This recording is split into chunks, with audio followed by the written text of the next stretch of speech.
to this Audit, Governance and Appointments Committee meeting. Could I ask everyone to note the fire safety instruction that on hearing the alarm you should leave the chamber via the double doors at the back, exit the building through the main entrance and congregate in the car park. Also, please switch off your mobile phones and turn any other electronic devices being used to silent.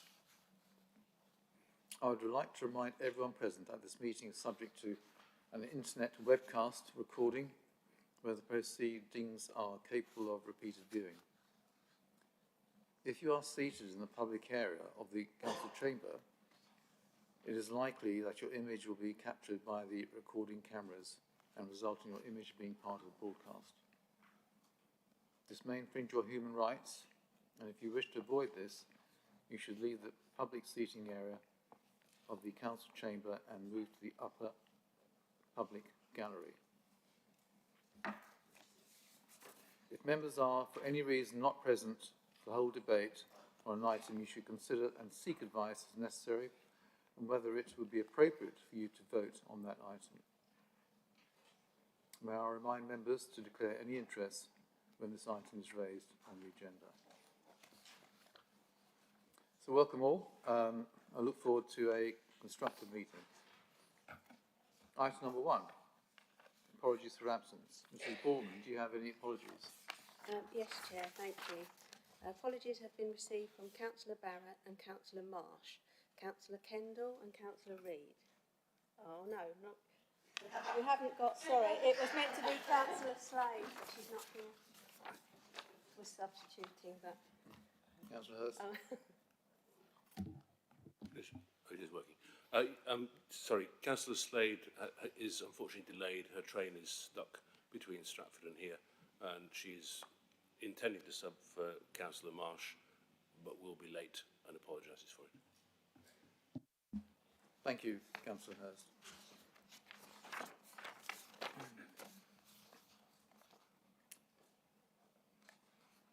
Item number 2, declarations of interest. Are there any interest to be considered? No. Item 3, minutes from the previous meeting of the Audit, Governance and Appointments Committee held on the 30th of July 2024. Is it your wish that I sign as a correct record the minutes of the Audit, Governance and Appointments Committee held on the 30th of July 24, which begin on page 5 of the agenda? Thank you.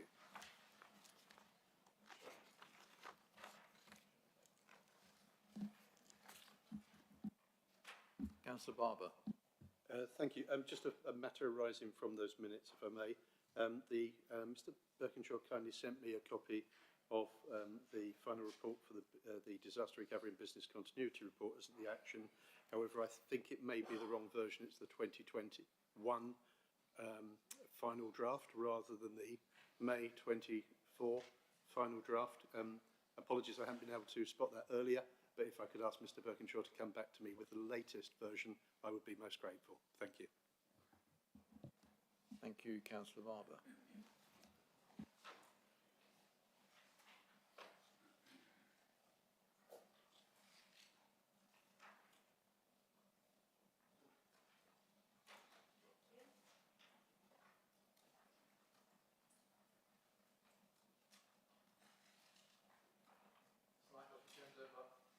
So, slightly off agenda, I'm going to ask Mr. Willis for an update on the statutory financial accounts, please. Thank you, Chair. In respect of external audit of local government accounts, government and national bodies are firming up their plans and introducing legislation.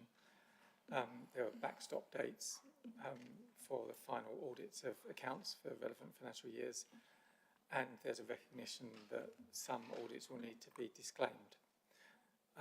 For Brentwood, the auditors, EY, have indicated they plan to disclaim 21.2 and 22.3 accounts. Exactly what this means, we're yet to discover. The headline is that they'll just be checking some balances and signing them off and not really doing very much audit work. but there will still be a value for money report in respect of those years. 23-24, I've had verbal indication that that might also be disclaimed, but yet to have that confirmed by EY. The next meeting of this committee on 10th of December will receive the 21-22 and 22-23, what EY call completion reports. So that's the audit of the accounts, the financial accounts, as well as the value for money report, all in one. And obviously for those 2 years, the financial accounts will be disclaimed based on what we've been informed. That will be just in time for the backstop date for 21-2 and 22-3, which is the 13th of December, so the meeting's on the 10th of December. Regarding 23-4, there's still more detail to come. I'm still waiting for confirmation from EY formally that they're going to disclaim those accounts. EY were due to be present here tonight for two reasons. One, to present their interim value for money report in respect of 21-22 and 22-23, but their report was not ready, so it's not possible.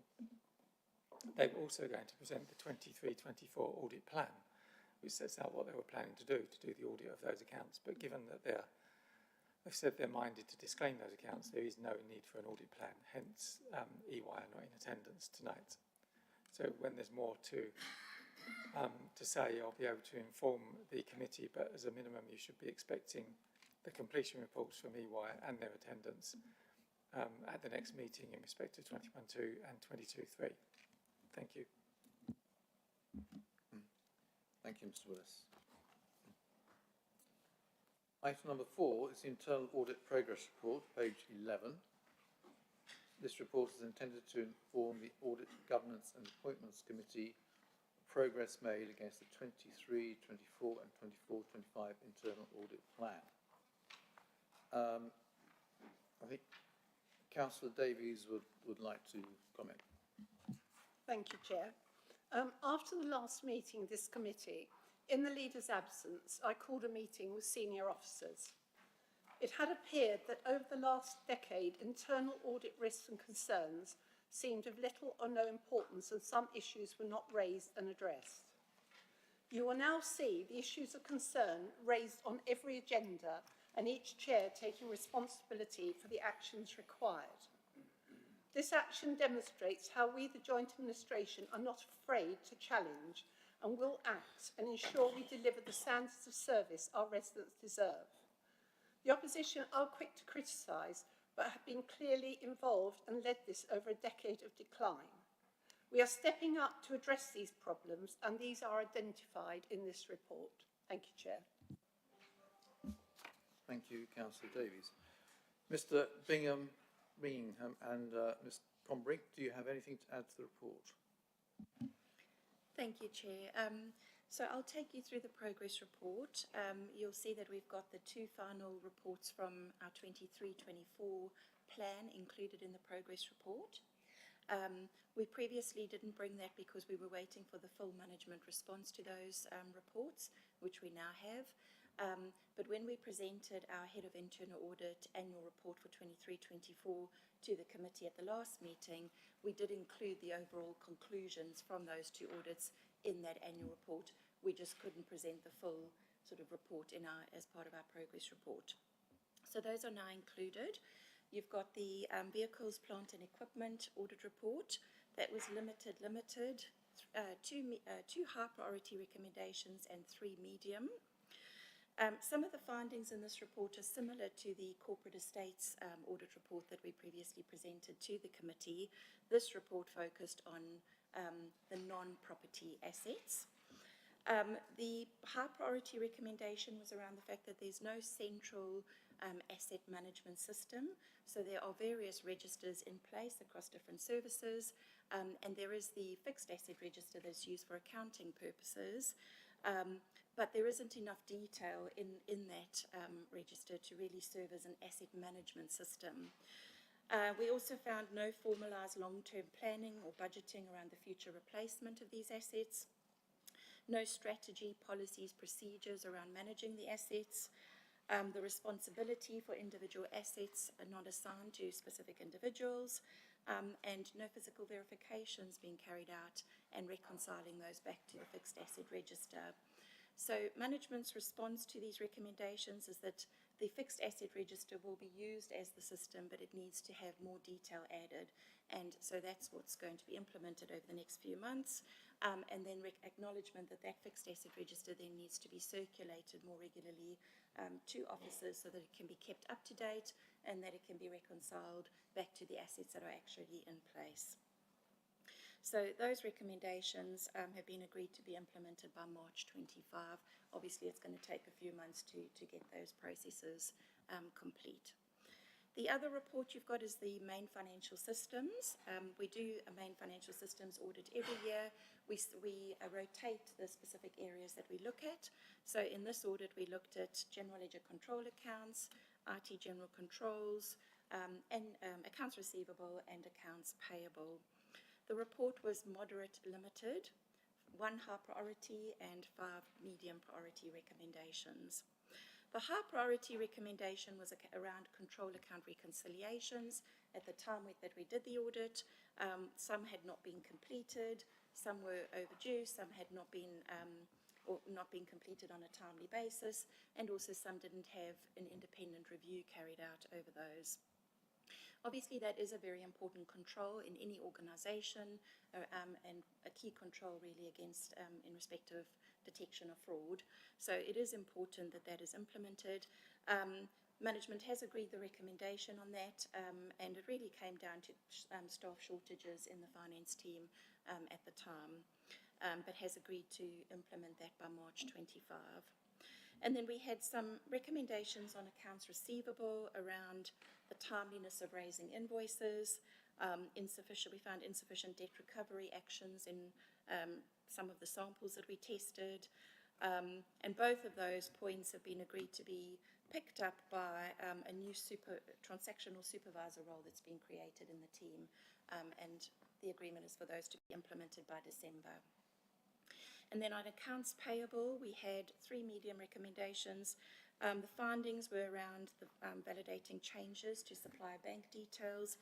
We found insufficient evidence in one of the samples we tested, insufficient evidence of the process, but also the segregation of duties. New supplier setup in the due diligence, again, checks and the segregation of duties for 2 out of the sample that we tested. And then in our data analytics work that we carry out, we found possible duplication of suppliers in 900 instances. That's not to say that those are duplication. It needs investigation. There's potentially some of those are the same suppliers, which have just been set up because there's a process of sometimes setting up temporary accounts before the permanent account is set up. But all of those officers have agreed to investigate and to do that by December 24. Just in terms of 24-25 then, our field work is in progress in quite a few areas, and we should have a few reports to bring back to the December committee meeting. I'll hand over to Andrew to cover the follow-up report. Yep, so the next report is the follow-up report on page 37, and this provides an update on progress made in implementing outstanding recommendations. Following feedback from the last AGA committee and to enhance the follow-up process, Internal Audit have attended a meeting of the corporate leadership team to go through all of the outstanding recommendations. A dedicated officer from the council has also contacted all responsible managers to obtain a progress update and facilitate completion. Audit reports are now being sent to separate committees to consider and monitor actions, and Internal Audit is reporting monthly to statutory officers meeting on audit progress. This quarter we followed up 30 recommendations. 10 have been closed, 4 are classed as in progress, and 16 are overdue. The number that's overdue is still high, however actions are nearly complete on several, including disaster recovery, democratic services, tree management, corporate estates management, workforce strategy and data protection, and we anticipate most of these will be complete by the time of the next committee meeting in December. We're happy to take any questions on either report.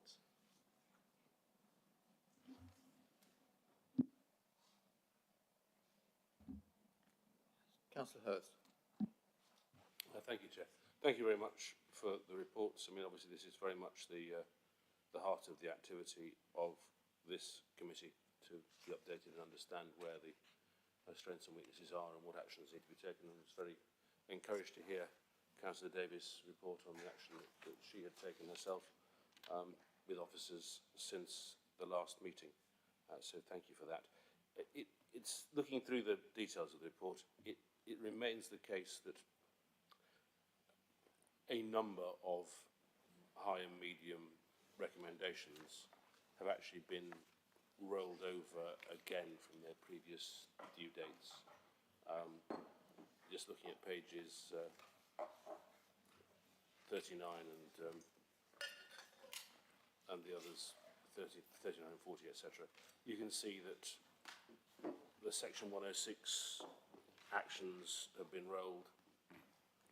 The actions on freedom of information requests have been rolled. Those on tree management have.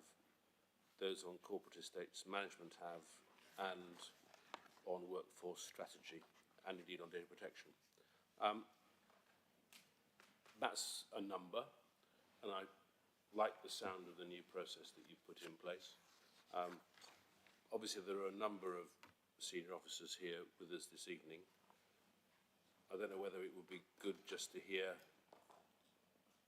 from each of them how realistic it is that we will adhere to the new deadlines, because the thing that, and Councillor Davis is right, you know, you can look at it and say there's only a handful left from before 2023 or whatever, but there is a handful left from before 23. You're quite right, and there's a larger number since then. But it is a process that's been going for some time, and it is a process that we need to get grip. So, if you like, I can list them again, but I'm sure you all know what I say. I would be interested to hear from the senior officers individually as how much commitment they feel they can give to achieving new deadlines that have been set in this report. Thank you.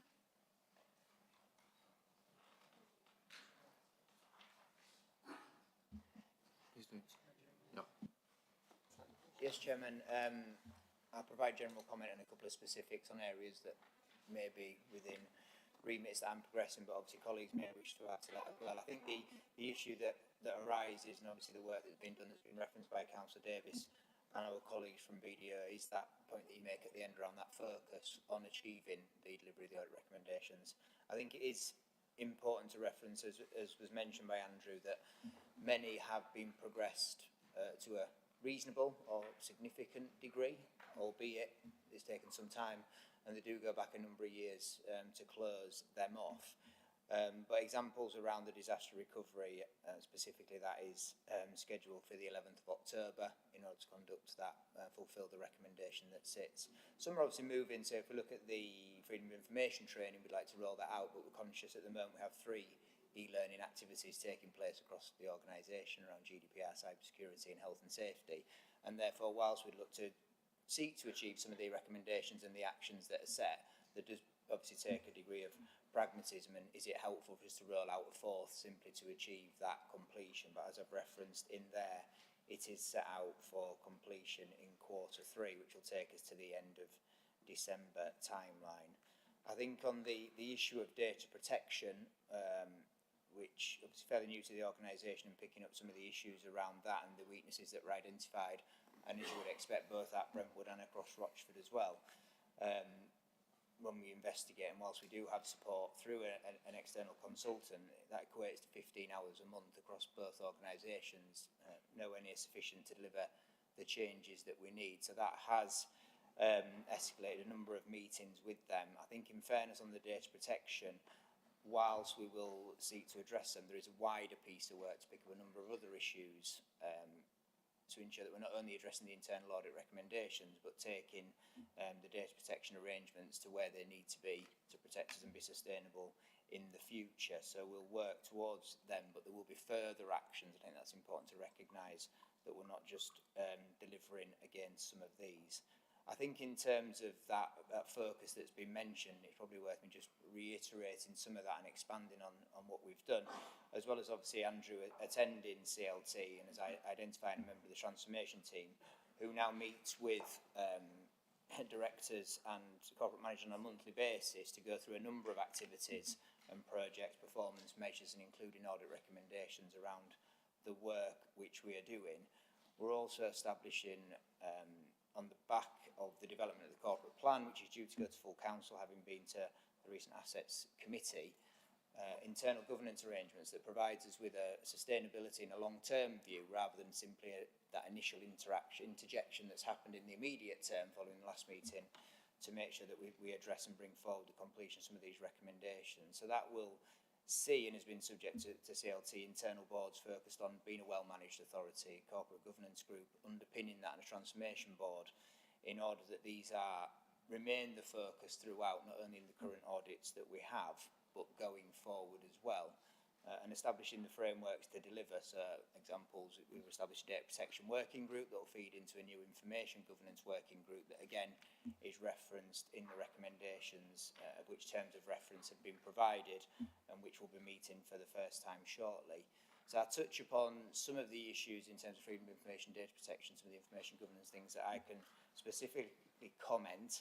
Colleagues may wish to comment generally, and I'm sure will comment at the invite of the chairman on the issues within their remit. But I think the point I want to make is around that initial phase of work we're doing, we are building a more sustainable long-term structure to ensure that we kind of continue to stay on them, and that we have good reason and rationale for where issues may be slipping rather than them going, and they may slip beyond that initial date, but certainly we need to be very clear and conscious and reporting clearly into the audit committee about where there's delays, and not having audits that, in fairness, should not go on year into year into year. I think that's an accepted position, and as I say, that's why we've been keen, particularly over the last couple of months, to build a sustainable position that avoids that happening in the future. So I cover a few issues there, Chairman, but I'll invite other colleagues perhaps to comment on their audits. I'm not sure how you wish to deal with that, but I'm sure they'll be happy to do so. Thank you, Mr. Birkinshaw. Well, Mr. Holden, would you like to say something? I would be particularly interested in hearing on the tree management and on the Section 106 agreements, please. Good evening, members.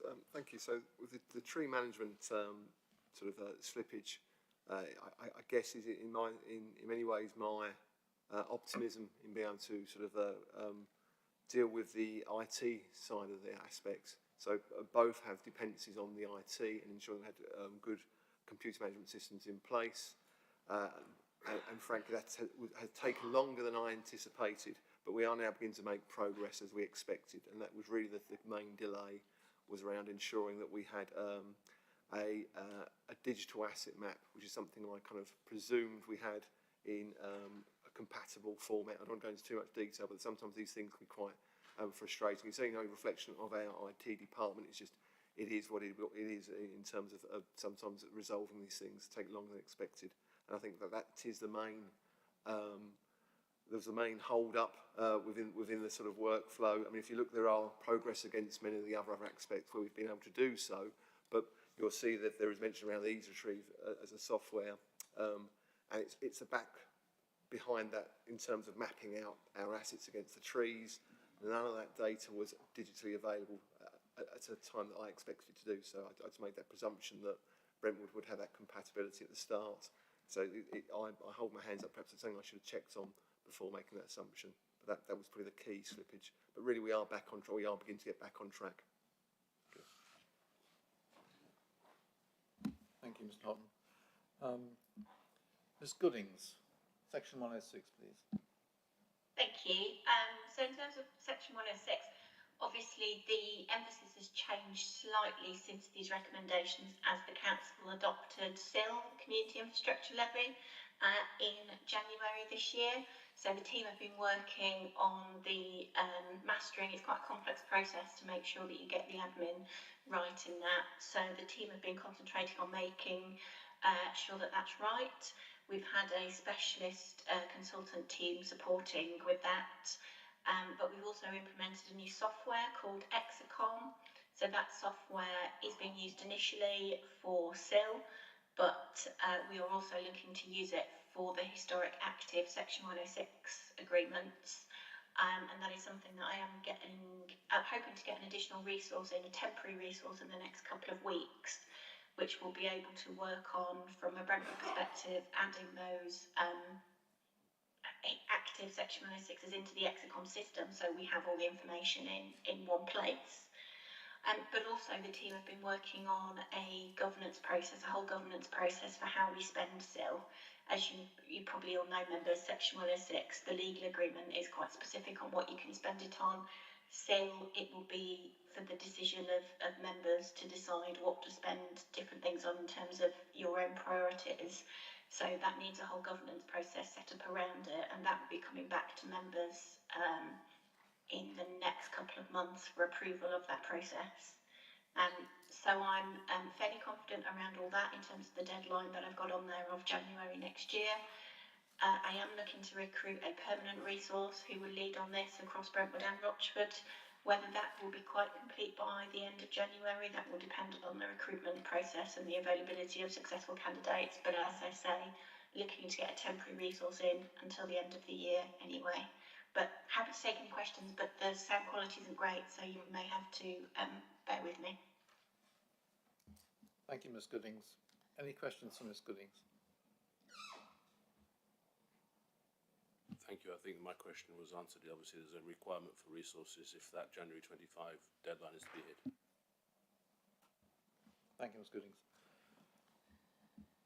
Councillor Slade. Thank you, Chair, and obviously my apologies for being late. Obviously, I had a train delay. Page 55 of Appendix B, just a couple of points. So a point to note on 4.1, which is the tree policy signed off at Clean and Green Committee, policy to be reviewed at the next Clean and Green Committee, ash dieback policy also to be presented at the next Clean and Green Committee. At the Clean and Green Committee last night, it was decided that the ash dieback policy would go back to scrutiny. So I think that needs to be obviously updated to reflect what happened at committee last night. Just reading through, I'm confused as regards to this QTRA survey. Do we have do we have an internal appointment who's QTRA qualified? Is that going to be an external appointment? Is that related to this post, which I understand of a fixed term tree surveyor? Do we not have a fixed term tree surveyor in the borough? It's just, yeah, just if you could just, if those questions could be addressed, I'd be grateful. Thank you. Mr Holt. So we're looking to appoint an external consultant to undertake the QTRA assessment.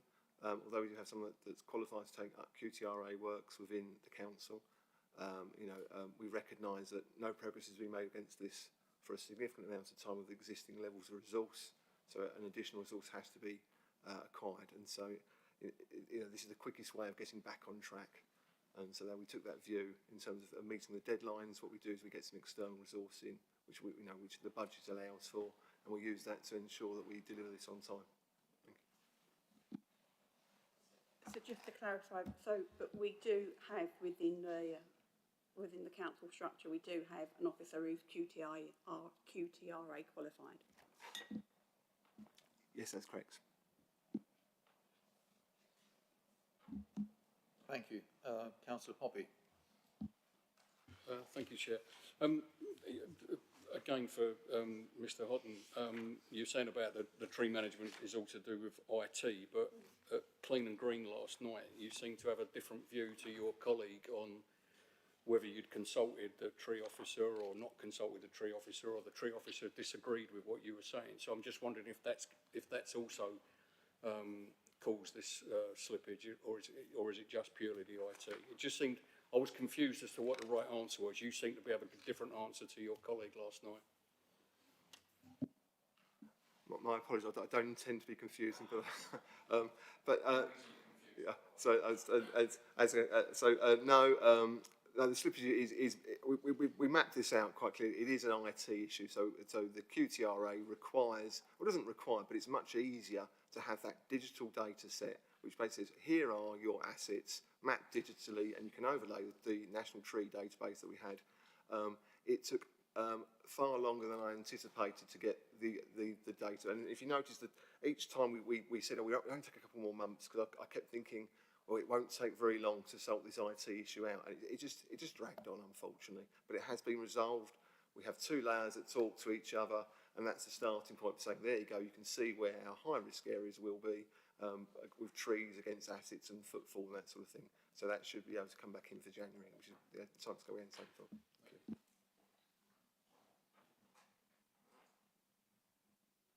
Mr. Brocklin, please. Yeah, going to 24, the asset management audit, there's a reference to insurance de minimis amounts. So firstly, I'd like to know what that amount is. And secondly, on the wider sort of issue, are we confident that all our statutory obligations regarding assets, inspections, insurance, etc., are being met with all these disparate lists, and will the fixed asset register overcome this? Any limitations or?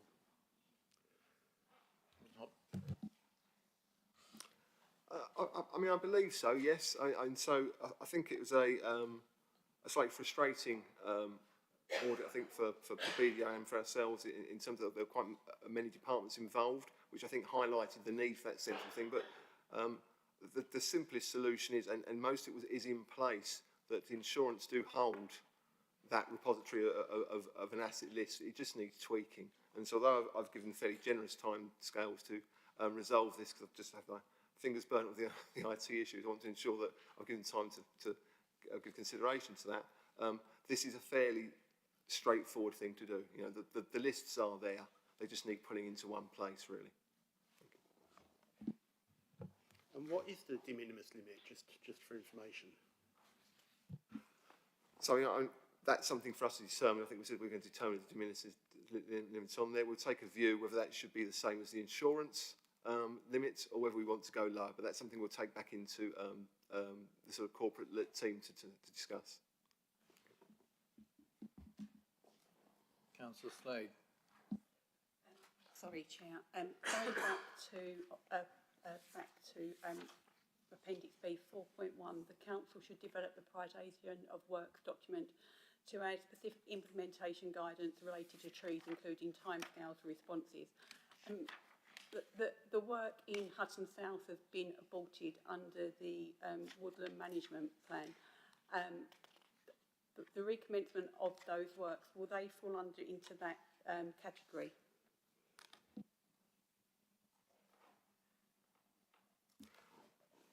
So my understanding was more about ensuring that we responded in a timely fashion to inquiries, insurance claims of that nature. So I think one of the things BDO identified, that we were often quite lax in replying to inquiries. So I think that's what we were tightening up on. So, you know, works can be delayed for differing reasons, but I think my understanding that this was more around about the actual processes behind that, rather than necessarily individual pieces of work. Okay, sorry, Chair, thank you. And obviously, we're within Hutton South, we have had a resident for 2 years reporting dangerous trees, which, as I mentioned last night, under the Woodland Management Plan, they would have been removed, but those works were stopped. And from what I understand, under that Woodland Management Plan, those trees would have been removed at no cost and eventually generating a revenue for the council. Those works, I say, the works have been aborted. No communication to the councillors as to why and as to when. But the removal of those trees have now cost £3,000, when actually they would have cost nothing. So it's something I'm sort of happy to discuss, but I don't think that's necessarily part of the audit. You know, that my understanding is more about the processes rather than specifics. I do take your point, so thank you.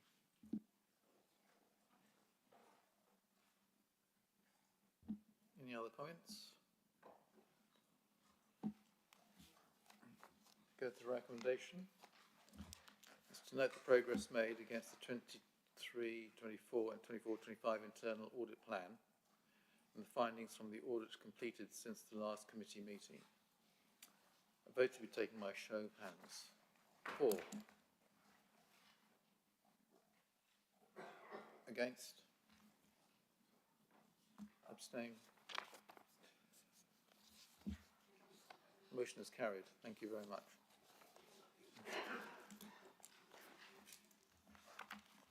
To move on to item number 5, 23-24 Treasury Management Annual Report, page 65. This report summarises capital investment and treasury management activity during 23-24 by reference to the key objectives set for the year, the approved capital investment strategy, Council Minute number 367. It also reports, where relevant, the final position and the approved prudential indicators for the year. Mr. Willis, do you have anything to add to this report? Thank you, Chair. This report summarises the Council's Treasury Management activities for last year, 23-24.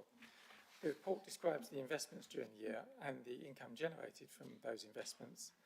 Income significantly exceeded budget, and as a result of, which was as a result of the amount of cash held and the level of interest rates.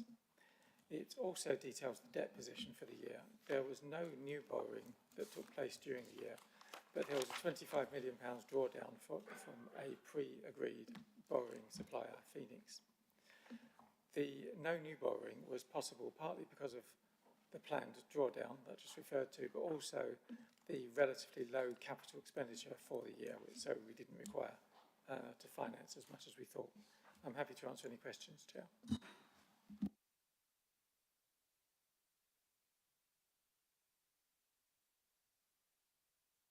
Councillor Hurst. Thank you, Chair. So I understand the Phoenix deal and the structure and the framework. Just trying to get my head around exactly what happened to the net indebtedness, what has been happening to the net indebtedness of the council. So I read 3.9 on page 67 as saying that overall last year we increased borrowing by 9.1 million in terms of the aggregate amount that's actually on the books, not new borrowing, but that was, you know, within the scope, within the framework of existing borrowing arrangements. And I think if one looks at page 78, it looks as though by the end of June we'd increased that by a further 15 million. Is my understanding correct?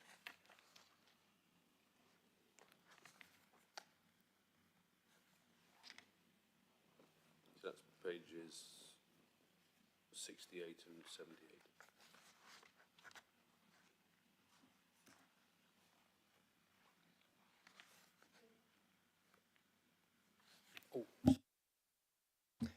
Thank you, Chair. We're jumping to the next item on the agenda as well, reference to 78. But if I just try and catch up with Councillor Hurst to see the link that he's making. The 9.1 was the immediately arising borrowing during 23-24 net borrowing. And your second point was in relation to page 78 in the next item, which is referring to, what was that again?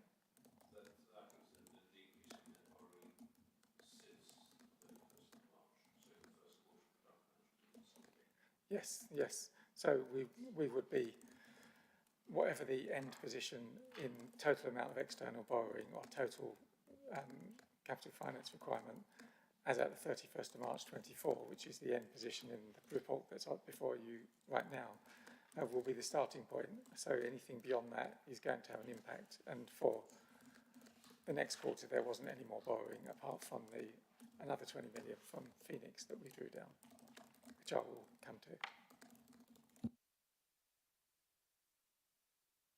No new borrowing relationships, but a drawdown of 24 million last year into the first quarter of this. Yeah, 25 million last year and 20 million this year.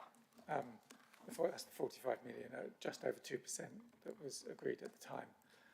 So it's exceptionally low compared to what we'd have to borrow if we went to the market now anywhere. We didn't necessarily need it all because we've not spent much capital expenditure. But that has meant that we've been able to now remove any short-term borrowing that we would have had and is present in the 23-24 Treasury Management Annual Report. Thank you. Councillor Kendall. Thank you, Chair. Yeah, from a finance position, I am concerned about the amount of debt that the joint administration inherited. A very high amount of debt, which was picked up, I think, by Moody's about 2 months into me becoming chair of the Finance Committee.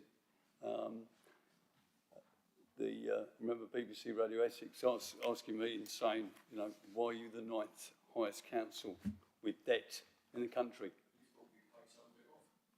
Unfortunately not, no, we got it through yourselves. So my concern, Chair, is we've got this very high debt. The positive thing is our assets do outweigh our debt.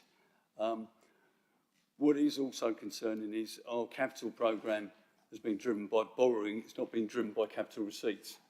So we haven't been getting as such much in the way of capital receipts. I'm sure Mr Willis can update us, but that's an area obviously we're looking at as a council, particularly through the Asset Committee, because the council is going to be looking at their assets, looking at what we've got. I think we've got a working group looking at that, and obviously I'm looking forward to them coming forward with some assets that potentially we might be in a position to dispose of. But I think overall where we should all be concerned is there was a slippage in the capital programme. That has happened year after year under the previous administration. Obviously, we've also had the same for the time when we've taken over. And I have been asking the officers to drill down on the capital figures because they need to be more realistic. You know, it's incumbent on all the officers to take responsibility for that. You know, if the capital programme, if it's happening, then fine. If it's not, we need to know in terms of the planning process. I know Mr Willis is looking at this issue in terms of who from a senior officer point of view is going to take ownership of that when we're talking to officers about the capital programme for 25-26. So those are just some sort of general observations, Chairman. Thank you. Thank you, Councillor Kendall. Councillor Reid. Thank you, Chair. Actually, it's not directly about this. I'm just wondering, we had a message, a statement from Mr Willis about the audits. We didn't have a chance to ask any questions and something came to me. Presumably there's going to be a reduction in costs of those audits now and also impact on staffing. Do you have any estimates on it? And you know, as far as staffing in the town hall, I know how onerous it is. How we're going to be using that? What would otherwise be used, is that going to be put to good use? Please, thank you. Thank you, Chair. Yes, we don't yet know what the difference in fees will be between a normal audit and a disclaimed audit. We've been told that these things will be set out nationally in national guidance, so there isn't any room for negotiation. The area that we're uncertain of and I'm concerned about is in respect to 21-22, because we nearly got to the end of that and nearly completed the audit. So there was a load of work done by my staff, and there was no doubt lots of work done by EY, but they chose to announce that they were disclaiming the 21-2 accounts quite close to what I thought was the end of the line, which was really frustrating. The problem is the ministerial statement on this at least implies that in those circumstances, the local council has to accept that those costs were abortive, sunk. We just have to live with them on the part of our staff. But from the external auditor's point of view, they can rightly bill for their time, even though they're the ones that took the decision late on to disclaim the accounts, which is even more annoying and frustrating. I'm still challenging that, and the Chief Executive and I met with the managing partner over the partners that manage our account, the national managing partner at EY. We had a meeting with him this morning after we complained about the arbitrary decision to disclaim the 21-2 accounts, and I put fees on the table as being an issue that I wanted to challenge, and his response was, well, we'll bill whatever nationally the guidance says, and so we might still have some water to flow under the bridge on that yet. It's entirely unsatisfactory, the whole situation, and it just rubs salt into the wound when we have to swallow costs. And I have to sit here over the last year or two saying that my team can't deliver on certain things because they've been working on the audit of accounts, which are subsequently abandoned. It just makes it really frustrating. Thank you, Chair, for letting me answer that question off agenda. Mr. Lewis. I attended a Zoom meeting this morning run by the Ministry of State for Housing, Communities, Local Government, specifically on this issue about the backlog and audit fees and all the rest of it. And you almost got that word for word correct, Mr. Willis, so well done.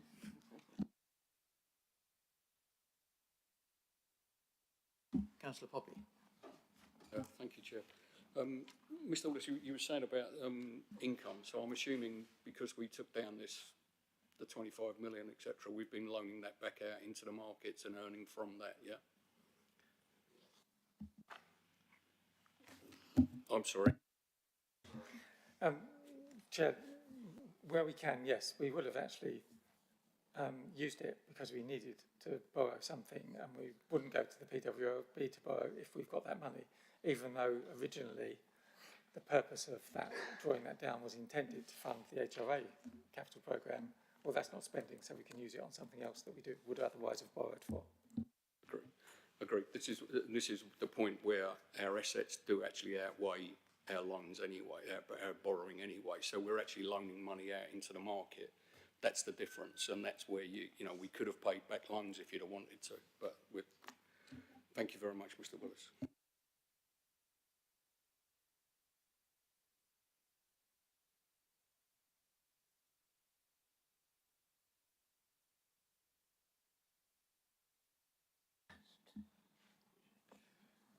Thank you all. Any more comments? Councillor Hurst.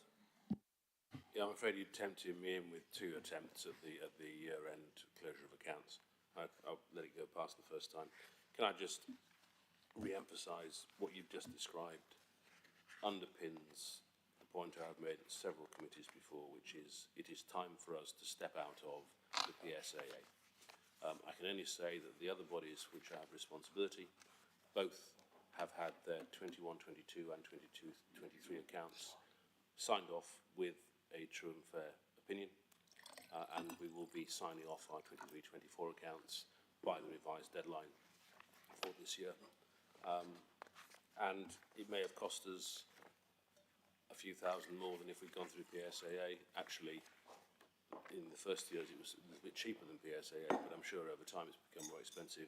But PSAA is an attempt at a public sector monopoly over the audit environment. It has failed miserably. It has failed our sector of local government miserably. And it is time for this council to leave it.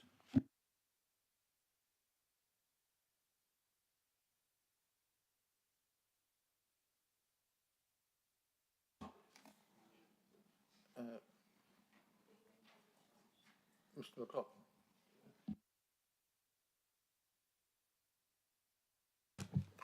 Going back to the Treasury Management Report, notice there's the environment and climate implications side of things, and there's none. But surely where we invest our money and where we borrow our money from does have implications. Just wondered whether those was thought about when the report was compiled. Thank you, Chair. Well, the different categories of in climate and environment, equality, consultation, risks, legal, financial implications, they tend to relate to the recommendations rather than the general content of any one report. So you could argue that anything always has environmental implications, but by the decision to note this report and refer it to Council in itself doesn't have environment and climate implications. I think when we come to look at the 25-26 Treasury Management Strategy, which will be coming before this committee soon, I'm not sure of the date, it will be including references to investments and not investing in areas of counterparty banks and big investment institutions that the council might look more favourable upon investing in, and that might be some sort of ethical investment portfolio. Because that market has matured in the last few years, then there are options now which would enable the council to maintain the same policy that it has in respect of investments regarding security, liquidity, yield in that order, but still give a decent return and tick some of the ethical boxes. So I'd want to be integrating that into the Treasury Management Strategy. Obviously, this report's a backward look, but that's just a sort of indication of what's to come. Thank you, Mr. Willis. Any other questions? I'll move this report. Do I have a seconder? Happy to second this. No, it's not a vote. It's just a show of hands. No. Recommend, okay, thank you. Recommend that the committee approves the actual 23-24 prudential and treasury indicators in this report. Paragraph 3.7 to 3.22, 22, plus Appendix A, and notes the annual Treasury Management Report for 23-24. B, this report be referred for approval to Council. Show of hands, please. For. Against. Abstain.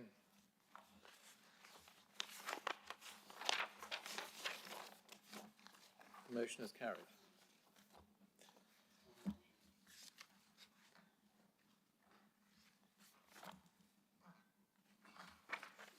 The recommendation is carried.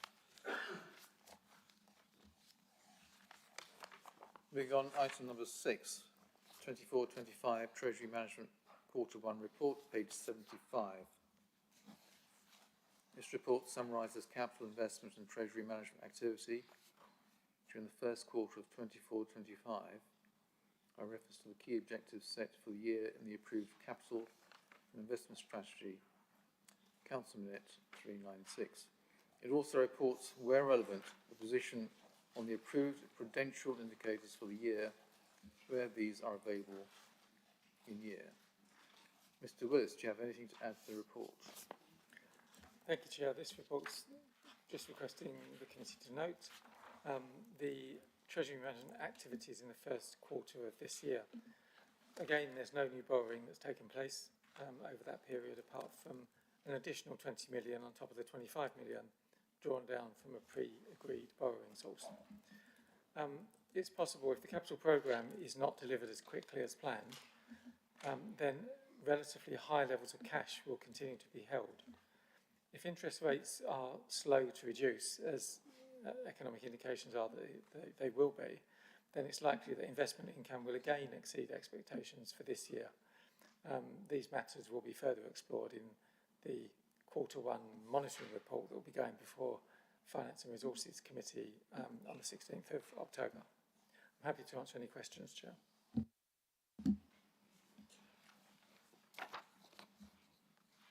Page 77, 3.8.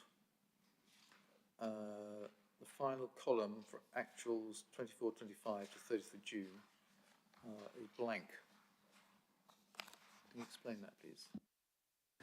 Yes, thank you, Chair. That does look a little odd if we're saying we're spending, or we spent actuals of 1,566,000 capital spending between General Fund and HRA for the first quarter, then why is there no financing of that? And that's because we don't work out the financing until the end of the year. There will be funding for that spending. We've spent it and the money's out the door and we've had the cash to cover it. But how we fund the capital programme, we wait until the end of the year because depends, some projects will spend, some won't. And it might be that, for example, we have external grants that we need to use up in the year. And we would want to apply those grants if we were able to capital expenditure, even if at the start of the year we weren't planning to apply them to those. and only use borrowing as a sort of last resort once we've funded everything else, which is why we tend not to show an allocation of funding against the capital expenditure in the quarterly reports, the quarterly Treasury Management reports. Thank you, Mr. Willis. Any further questions?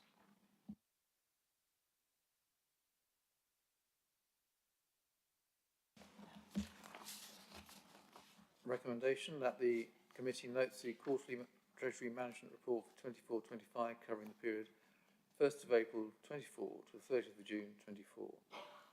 Show of hands. 4.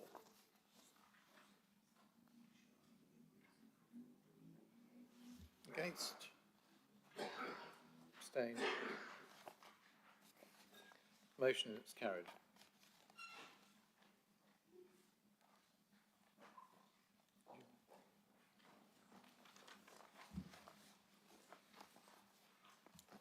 Thank you very much.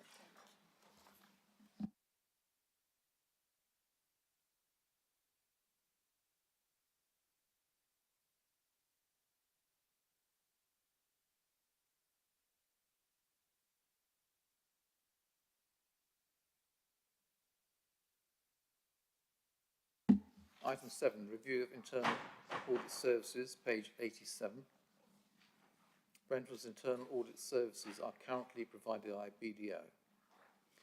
Brentford plans to review and tender for internal audit services in conjunction with Rochford, whose internal audit services are currently provided by Basildon Council, with effect from 1st of April 2025. This report sets out the plan and timetable for the process. Mr. Willis, do you have anything to add to the report? Thank you, Chair. Not much to what you said. The plan is to test whether or not we can achieve better outcomes from an internal audit service provider by procuring a single provider for both councils.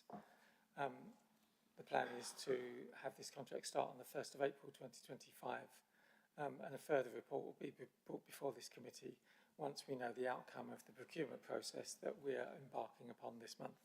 Happy to answer any questions. On page 89, the indicative timetable, there's several items there for September 24. Are we on course for that? Thank you, Chair. I believe so. These things tend to get knocked off course, large procurements, and this is a large procurement combined. It could be £500,000, £600,000 for the two councils. But at the moment, everything is on track. What I would say is that our intention, and it's quite an important date, is that the contract starts on the 1st of April 2025 for multiple years, and that's deliberately timed to be coinciding with the financial year. And that we need to dovetail that with the ending of the current contracts, and recognise there is an overlap, and we may be paying a bit of extra money to the current providers in order to ensure a smooth transition to the new provider, even if it's one of the existing providers, as we embark upon the new contract arrangements for internal audit for both councils for the financial year 25-26 onwards.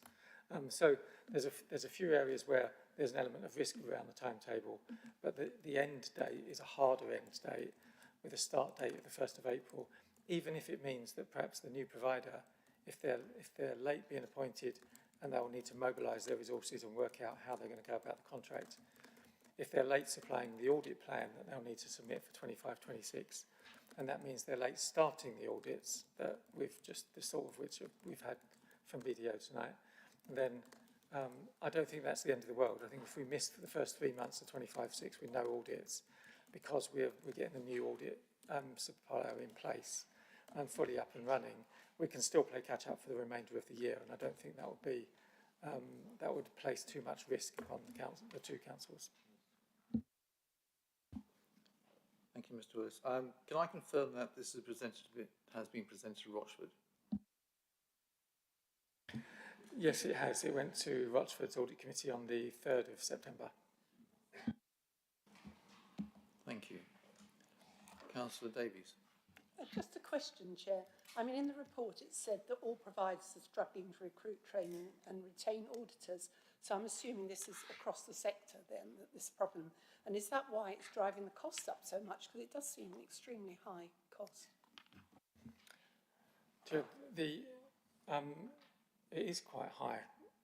There seems to be it's always difficult finding information about sort of the cost per audit day of different suppliers because it's the sort of thing they want to protect commercially. But we've got two audit suppliers. Rochford have Basildon and Brentwood has BDO. And so we've got two figures that we can look at, and they're quite different. They're not in the report because that's the sort of information I don't want to be putting in the public domain because we're about to go out to contract. The indications from the framework that we're looking to use, the Crown Commercial, the way that the bids are going to be structured is like, this is the amount of audit work you want, like we want as a client. We will provide a certain number of partner level people and a certain number of audit manager people, and they provide information like that, which makes me think that that could result in quite a high figure when they come to bid. And that concerns me a little bit because I'm looking to try and save money on this. It doesn't have to save money. I don't want to put anything into the budget strategy on the back of this, but because I think it's too important. This internal control is more important than saving the odd £10,000 on an audit contract. But I do think that it will be good to save money as a result of doing this. So if one of the objectives we don't achieve on this is not making any savings, I don't think that's the end of the world if we've got an audit service that delivers what the council needs. I actually don't rule out large accountancy firms, even though I think the report refers to large accountancy firms as potentially being expensive. But BDO, I think, do a decent job, in my opinion. Doesn't mean they're going to win the new work, but I think that BDO have demonstrated that large accountancy firms could provide an internal audit service, and it doesn't have to come from another local authority. So I think we should have an open mind going into this with an objective to save money if possible, but what's more important is they're the sort of auditor that we can work with that are going to demonstrate integrity and independence, which is really important, and professionalism. And we've seen that in evidence, so I think we know what that looks like. Thank you, Mr. Willis. Councillor Hurst. Thank you very much, Chair. Thank you very much, Mr. Willis. A very good and relevant question just answered. It strikes me that what you're asking here, the recommendations we note the report, but actually the way it reads is that you're seeking our support, really, for a competitive tender process, as opposed to simply continuing on with what we have or finding the cheapest possible option. And I would just like to say a few words in support of what you just said there about saving money not being the main criteria. You do list it as one of, if you list it as the first objective of the review, to reduce costs overall. Actually, I think the quality of internal audit, and we've seen so much of that, not just tonight, but over time. I know it means some sticky conversations, and I know we're here to hold people to account, and that's what we do. But actually, it's a really, really useful process, and hopefully extremely helpful to the management of the organisation as well as to us members. For me, the more important criteria is that we have an enhanced internal audit service that maintains internal controls and assists the council in obtaining value for money. That will ultimately be of greater benefit to the residents of this borough, both in terms of the quality of service provision and the cost of that service provision, than reducing the cost of internal audit.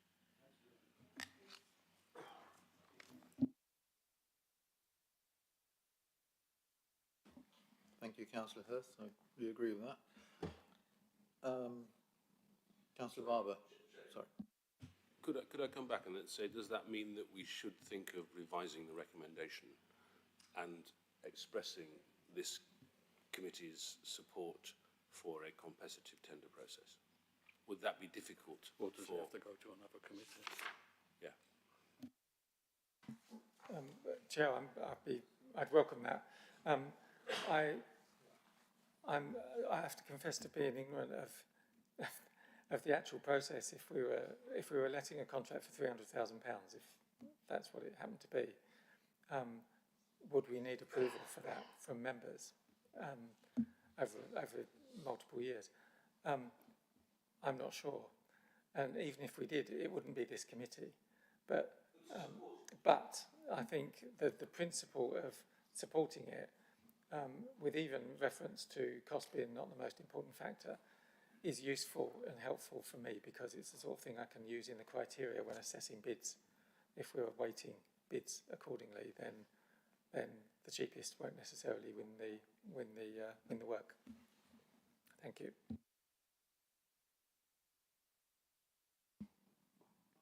Councillor Barber. Thank you, Chair. I'm not a member of your committee, so thank you for letting me ask a question. Obviously, I'm supportive of the proposal in general. A little bit concerned about the timetable under section 16. I notice it says indicative timetable. I see that you've reviewed the supplier market. It would be interesting to know how many companies you are going out to send the tender to. And it does seem that, given that we're almost in October, a week away, that it's a very aggressive timetable here to review and compare and go back and have that engagement with those companies. 2 months isn't a long time. It's often better to have dates which you can realistically deliver on. If you can deliver on those dates, then fantastic, well done. But 2 months seems very, very aggressive timetable. And it would be good to know that you have high confidence of being able to deliver that entire tender process, which takes into account the mention of TUPE arrangements for the other organisation under the background information within just 8 weeks. It seems very, very ambitious, which is great, as long as it gets delivered within those 8 weeks, so we don't come back and have to reschedule. Thank you. Thank you, Chair. It is ambitious, and if I saw this that somebody else had wrote, I'd be asking the same questions about how ambitious it is. What I can say is that we have taken soundings from the supply market, and we have a decent idea as to the numbers, because we've seen who's on the Crown Commercial Framework, and if we use a framework, we can cut some corners on speed. And of the 19, a number of those only provide services to the National Health Service, so they'd be excluded. But there's probably less than half of those we would hope to bid, and a lot of those will be the big accountancy firms who may choose not to bid because it might be too small a contract. It's impossible to know until you actually go out. And we did think about doing some sort of soft market testing approach, but we decided against that. We couldn't see any value in that. But what we have done is try to work around the edges in the sense that we've got a clear idea on how we can manage some dates being later than others, but within the end date, the drop dead date of 1st of April 25 start, we've got enough flex in that, even if 1 or 2 dates move a little bit within the overall timetable, which is why it says indicative. We've spoken to the 2 current providers. They're already on 1-year contracts, so they know it's coming to an end on the 31st of March, and they have no issues with that. And they recognise the importance of handovers and the follow-up reports and the outstanding recommendations. Those sort of things will be a hangover that the new provider will have to pick up. They understand that, and we'll be reaching perhaps a more formal arrangement as to how that's going to happen with the new provider. And we've spoken to Basildon, who provide services to Rochford, and they have 1 member of staff who, in theory, could be entitled to TUPE, to the new supplier. And that's the case. That, in law, that is the case. In reality, Basildon provide internal audit services to Basildon as well, and they effectively operate a shared team, some of whom work on Rochford audits. So you can, and I know that she is a valued member of the team. So I know if I was the audit manager at Basildon, I'd be saying, oh, this person spent all their time on Basildon audits, so she's not subject to TUPE. So I don't think that's going to be an issue. And that's the only member of staff that would apply to, because obviously BDO, there's no TUPE entitlements to. So I'm hoping that gives you some reassurance around the edges. And even if we're right up against the wire, and we miss the first 3 months of the year, I do think we can catch up without too much risk on the part of the council. Councillor Slade. Thank you, Chair. And just following on from Councillor Barber regarding the timetable, December 24 report to audit committees on the outcome. I can see that Rochford do have a meeting scheduled for the 3rd of December, but when I look at the agenda for this committee for the 10th of December, it says moved with no other date. So does this committee have a meeting in December to discuss this item? It says report to audit committees on outcome.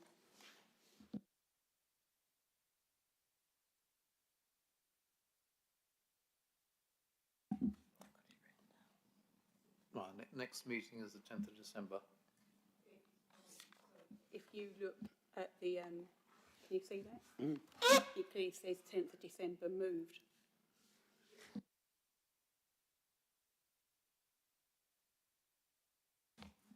Thank you for clarity. Chair, can I just add, I'm looking at my forward plan where I list all the reports that I take to all the committees, but both councils, and I had hoped to bring something to the December meeting here and at Rochford on the outcome. Feasibly, I could bring an interim report, but we may not have made all the decisions and made all the formality of finalising that decision in time for December. So I'm working on the assumption that the sort of outcome of the internal audit review report will come to the February meeting, the 4th of February meeting of this committee. But if there is any suggestion that what's before you tonight I can't deliver over the next month or two, then I'll bring another report to the 10th of December anyway to say what I told you in September is not going to happen, or it's going to happen in a different way. Thank you. So if I'm correct, so currently where it says report to audit committees on outcome, we're now saying that that's not going to be until the February committee, but Rochford don't have a meeting in February. Rochford's next meeting after December is March. Chair, that's correct. That's just Rochford's structure of their timing of their meeting. That's when it is, so that's when their outcome report will be going. Rochford's audit and governance meeting is on 4th of March. The equivalent sort of cycle one for Brentwood is the 4th of February. So those are the two committees that the outcome of the internal audit service review will be going. So does that mean that potentially we may be agreeing an item a month before Rochford, who at that point may not necessarily agree the item? Thank you, Chair. This is why I think I didn't seek a decision to approve or not approve this procurement from this committee, because it's not within the remit of this committee to be able to decide. You can be invited to give a view, I think, but which I welcome, but so it doesn't require that. The decision will be not made by this committee. I need to check with my colleague as to who actually makes that decision, whether it's me, the Chief Exec, or David's committee. But it's just about bringing back, because this committee is a big stakeholder in who the provider of internal audit services is. That's why I'd want to bring it back. Thank you for clarity. Mr. McLaughlin. So, will the committee have any role at all, or a member of the committee help on, looking at the list of bids or something like that at any interim period? And is that the same position for Rochford? Are we? Thank you, Chair. I would welcome any interest from the Chair, Vice Chair, in the process. The difficulty is whether or not you would feel sufficiently informed in able to give an opinion with all respect, because I don't know who these providers are, and it will be a professional assessment as to their capability, as to whether or not they can do the job, rather than it being an issue of policy as such that might require more member involvement. So I'd welcome a view for information, but not in order to be an integral part, say, of a panel of a decision-making body that chose which supplier we went with. It wouldn't be like that. That would be an officer decision. Thank you for that. Councillor Davies. I'm just going to concur, because I'm not an auditor, and I think unless you're a qualified auditor and have that level of professionalism, I wouldn't wish to be actually making that decision. I'd be happy to make a decision on your recommendation with all the facts in front of me, but I don't think that we are here in that role of professional expertise to be able to make that judgment. That's just my personal opinion. I think a lot of people agree with that, Councillor Davies. Thank you.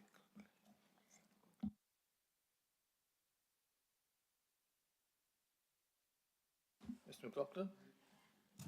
Yeah, I mean, I just, Rochford and us have an independent member at the same time. So, showing the, running the list by us or something like that, assuming we actually get a sizable number of bids, would seem an obvious thing to do at some point in the interim before a decision process.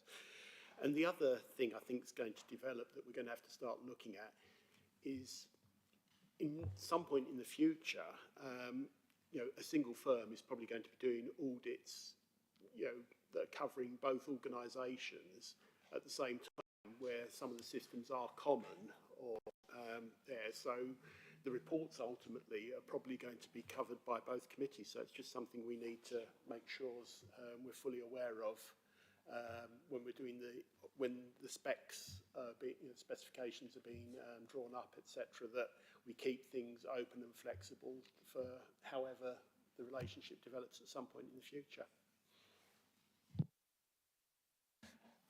Yes, thanks, Mr. McLaughlin. I think the committee, it's up to the committee, I think, to give a view on whether or not to guide me to involve you and your opposite number at Rochford, the independent person, to be involved in the procurement process, and I'm open to that. In respect of the tension there is, the benefits of having a single provider with templating across both councils, and being more efficient because you're going to have the same processes and not having to invent something twice over. All of that makes absolute sense. And it will help people like me and my corporate manager who will be directly clienting the new internal audit provider, or my successor. But I would emphasise that the two councils are sovereign, and I wouldn't want to be coming up, for example, with a 25-26 audit plan that was 95% the same for both councils, because, and I know you didn't mean this, because the audits that are chosen because they are important to the councils, they're important to the delivery of corporate priorities, but most importantly, they're relevant to the size of the risks around those services, those particular services at that particular time. So the plan should be driven by that, and there's no particular reason why there'll be the similar risks between the two councils. So there could be, at any one time, a different set of audit assignments being carried out at each council. Even if, over the cycle of audits, there's an awful lot of ones, and you'll hear this from BDO, they do them every 3 or 4 or 5 years, and it's the same one they do every time. Well, they'll be doing those same ones at Rochford as well, and the scoping of those reports and the format of those reports will be largely the same, because we're two lower tier councils, so we're not really that dissimilar in so many ways when it comes to internal frameworks of control. Thank you. Any other questions?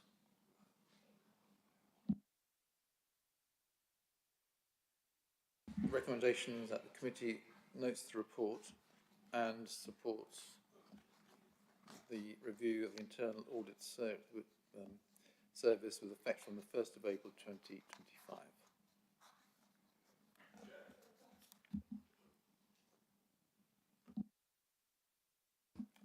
I had some wording to propose, if you'd like.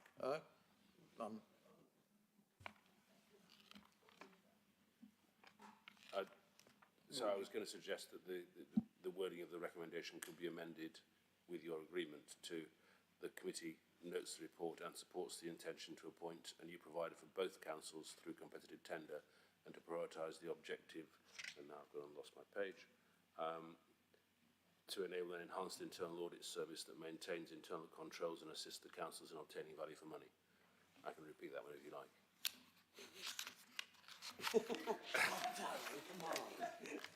If you can email it to If that- Zoe. That would perhaps provide a level of clarity for Mr. Willis and his colleagues. I agree with that. Thank you very much for that, Mr. I repeat it. Or should I just tell you afterwards?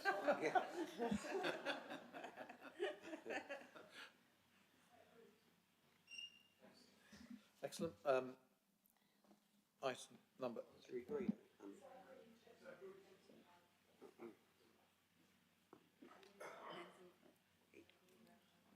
Move that new motion. Seconder.